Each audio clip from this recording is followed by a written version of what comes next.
O valor de uma mente à deriva. Todo tipo de atenção tem sua utilidade. O simples fato de que cerca de metade dos nossos pensamentos são devaneios espontâneos sugere que esta pode ter sido uma vantagem evolutiva para uma mente que é capaz de considerar o imaginário. Somos capazes de modificar nossas próprias ideias sobre uma mente divagando ao pensarmos que, em vez de estarmos divagando para longe do que é importante, podemos perfeitamente estar divagando na direção de alguma coisa de valor. Pesquisas do cérebro sobre a divagação da mente enfrentam um paradoxo singular. É impossível instruir alguém a ter um pensamento espontâneo, ou seja, fazer sua mente divagar. Se quisermos capturar pensamentos divagando ao natural, é preciso apanhá-los onde eles aparecem. Eis uma estratégia de pesquisa preferencial. Enquanto as pessoas estão tendo os cérebros examinados, pergunte em momentos aleatórios o que elas estão sentindo. Isso produz uma mistura desordenada dos conteúdos da mente, incluindo uma boa porção de divagação.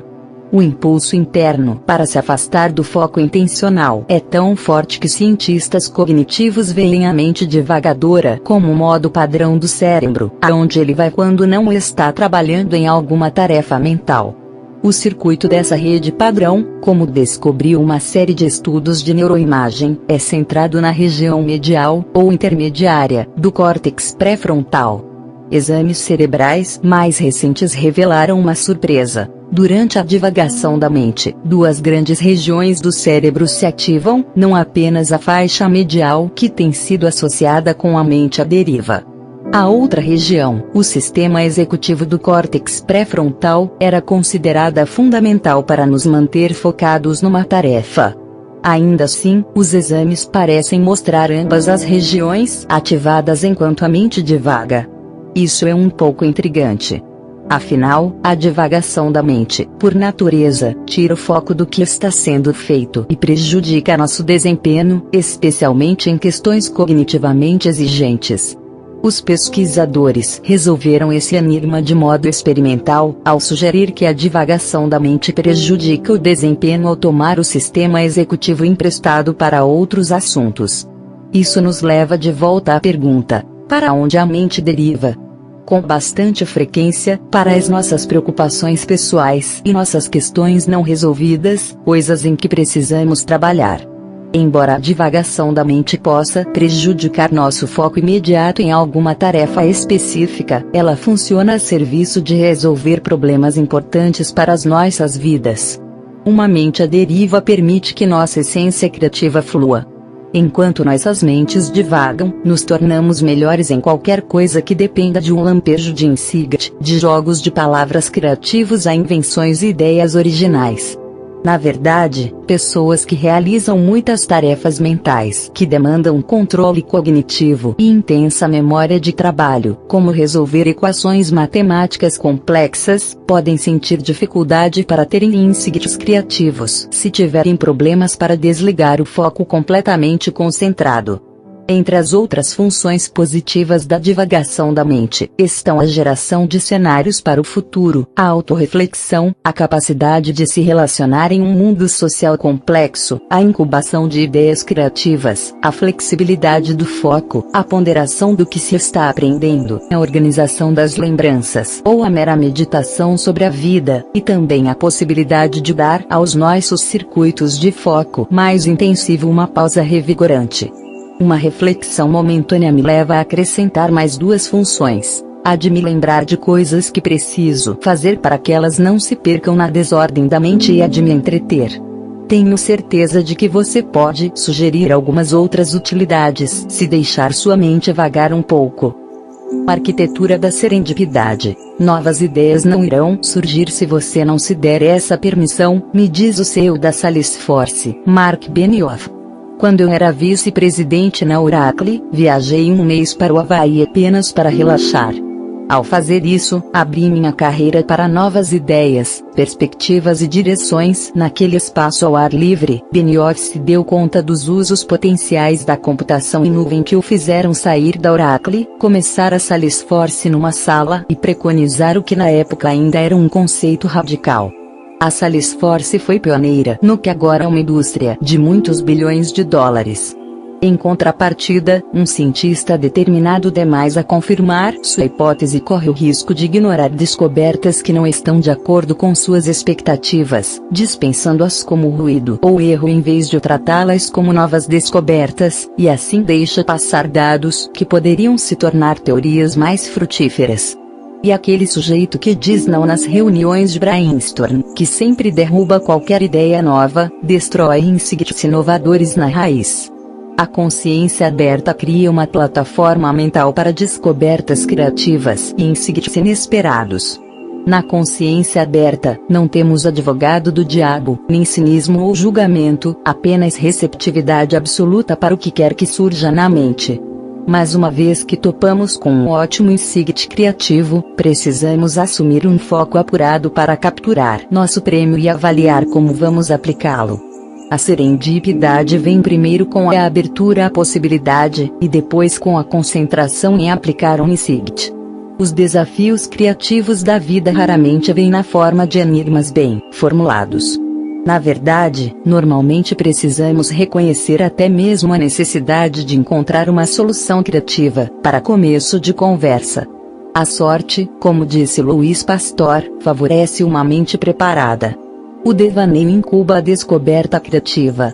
Um modelo clássico dos estágios da criatividade representa 3 modalidades de foco: o foco orientado, quando buscamos e mergulhamos em qualquer tipo de dado; a atenção seletiva, no desafio criativo específico; e a consciência aberta, quando nos entregamos à associação livre para permitir que surja uma solução, e então nos concentramos na solução. Os sistemas cerebrais envolvidos na divagação da mente também foram observados em atividade pouco antes de pessoas examinadas chegarem a um insight criativo, e apresentam atividade incomum em quem sofre de transtorno de déficit de atenção e hiperatividade, ou TDA. Adultos com TDA, comparados com adultos sem o transtorno, também mostram níveis maiores de pensamento criativo original e mais realizações criativas reais. O empresário Richard Branson, fundador do império corporativo construído a partir da Virgin e outras empresas, se ofereceu como garoto propaganda para a ideia de que alguém pode ter sucesso com TDA. O Centro de Controles de Doenças do governo federal norte-americano diz que quase 10% das crianças têm o transtorno numa forma misturada com a hiperatividade. Em adultos, a hiperatividade diminui, restando déficit de atenção. Cerca de 4% dos adultos parecem enfrentar o problema. Quando são desafiados com uma tarefa criativa, como encontrar novos usos para um tijolo, pessoas com TDA se saem melhor, apesar de sua tendência à divagação mental, ou talvez por causa dela. Todos podemos aprender alguma coisa nesse ponto. Numa experiência em que voluntários foram desafiados com a tarefa de novos usos, os que deixaram as mentes vagarem, em comparação com aqueles cuja atenção estivera totalmente concentrada, apresentaram 40% mais ideias originais. E quando pessoas que haviam empreendido realizações criativas, como um romance, uma patente ou uma mostra de arte, foram testadas na habilidade de deixar de fora informações irrelevantes para se focarem numa tarefa, suas mentes divagaram com mais frequência do que as de outros, uma consciência aberta que pode ter lhe servido bem no trabalho criativo. Em nossos momentos criativos menos frenéticos, pouco antes de um insight, o cérebro costuma descansar em um foco aberto e relaxado, caracterizado por um ritmo alfa. Isso sinaliza um estado de devaneio ou sonho acordado. Como o cérebro armazena diferentes tipos de informações em circuitos de amplo alcance, uma consciência vagando livremente aumenta as chances de associações com serendipidade e novas combinações. Rappers imersos no freestyling, quando improvisam letras na hora de cantar, demonstram uma atividade aumentada no circuito de divagação mental, entre outras partes do cérebro, permitindo novas conexões entre redes neurais distantes. Nesta espaçosa ecologia mental, temos mais propensão a fazermos novas associações, a sensação ahá, que marca um insight criativo, ou uma boa rima. Num mundo complexo, no qual quase todos têm acesso à mesma informação, surge um novo valor da síntese original, da união de ideias de forma inovadora e das perguntas inteligentes que ativam potenciais intocados. Insights criativos implicam a junção de elementos de um modo útil e original. Imagine por um instante uma mordida numa maçã crocante. A tonalidade das cores na casca, os sons da dentada, os sabores, os cheiros e as texturas. Pare um momento para experimentar essa maçã virtual. Quando esse momento imaginário ganhou vida em sua mente, o seu cérebro quase que certamente gerou um pico gama. Esses picos gama são velhos conhecidos dos neurocientistas. Eles ocorrem rotineiramente durante operações mentais, como esta mordida numa maçã virtual, e logo antes de insights criativos. Seria excessivo considerar as ondas gamas como algum tipo de segredo da criatividade. Mas o local do pico gama durante um insight criativo parece revelador. Uma área associada aos sonhos, a metáforas, à lógica da arte, do mito e da poesia. Esses elementos operam na linguagem do inconsciente, uma esfera onde tudo é possível. O método da associação livre de Freud, em que falamos o que quer que nos venha à mente sem censura, abriu uma porta para esta modalidade de consciência aberta. Nossa mente tem infinitas ideias, lembranças e associações potenciais esperando para ser feitas. Mas a probabilidade de a ideia certa se ligar com a lembrança correta dentro do contexto adequado, e tudo isso ser capturado pelo holofote da atenção, diminui drasticamente quando estamos ou hiperfocados ou sobrecarregados demais por distrações para percebermos o insight. Além disso, há também o que está armazenado no cérebro de outras pessoas. Durante cerca de um ano, os astrônomos Arno Penzias e Robert Wilson pesquisaram o universo com equipamentos novos e poderosos, muito mais potentes do que qualquer outro que já tivesse sido usado para vasculhar a vastidão dos céus. Ficaram sobrecarregados por um mar de dados originais e tentaram simplificar o trabalho, ignorando uma estática sem significado, que supuseram se dever a problemas no equipamento. Um dia, um encontro casual com um físico nuclear lhes deu insight e, por fim, um prêmio Nobel, que os levou a perceber que o que eles vinham interpretando como ruído era na realidade um sinal fraco das contínuas reverberações do Big Bang. O casulo criativo, para muitos de nós, é simplesmente um luxo conseguir durante o dia alguns momentos particulares sem interrupções em que possamos nos recostar e refletir. No entanto, esses são alguns dos momentos mais valiosos do dia, principalmente quando se trata de criatividade. Mas há algo mais exigido para essas associações frutificarem numa inovação viável: a atmosfera correta. Precisamos de tempo livre no qual possamos manter uma consciência aberta. O fluxo ininterrupto de e-mails, textos, contas a pagar, a catástrofe completa da vida, nos deixa num estado cerebral contrário ao foco aberto no qual as descobertas com serendipidade prosperam. Em meio ao tumulto das nossas distrações diárias e das nossas listas de tarefas, a inovação trava. Nos tempos livres, ela floresce. É por isso que os anais das descobertas são repletos de histórias sobre insights brilhantes que acontecem durante uma caminhada ou um banho, num passeio longo ou nas férias. O tempo livre deixa o espírito criativo florescer. Agendas apertadas o matam.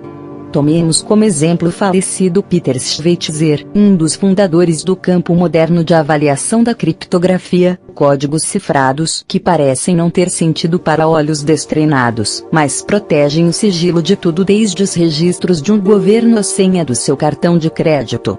A especialidade de Schweitzer: decifrar códigos com um teste amigável de criptografia que lhe diz se algum inimigo, como um hacker mal intencionado, pode invadir o seu sistema e roubar os seus segredos.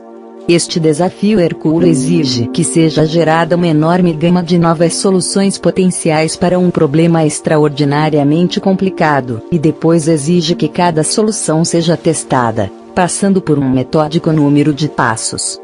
O laboratório de Schweitzer para essa tarefa intensa não era uma sala sem janelas e a prova de som.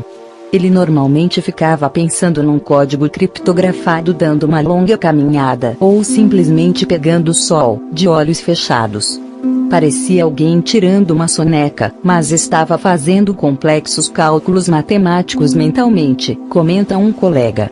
Ficava deitado tomando banho de sol e, enquanto isso, a mente funcionava a zilhões de quilômetros por hora. A relevância desses cálculos no tempo e no espaço surgiu de um estudo da Harvard Business School sobre a forma de trabalho interno de 238 membros das equipes de projetos criativos, que recebiam como tarefas desafios de inovação que iam de solucionar complexos problemas de inventar equipamentos de cozinha. O progresso nos trabalhos desse tipo exige um fluxo constante de pequenos insights criativos. Dias considerados bons para insights não tinham nada a ver com avanços impressionantes ou grandes vitórias. A chave se revelou nas pequenas vitórias, inovações menores e solução de problemas perturbadores, em passos concretos rumo a um objetivo maior. Insights criativos fluíam melhor quando as pessoas tinham objetivos claros, mas também liberdade nos meios usados para atingi-los. E, o mais importante, tinham períodos de tempo reservados, o bastante para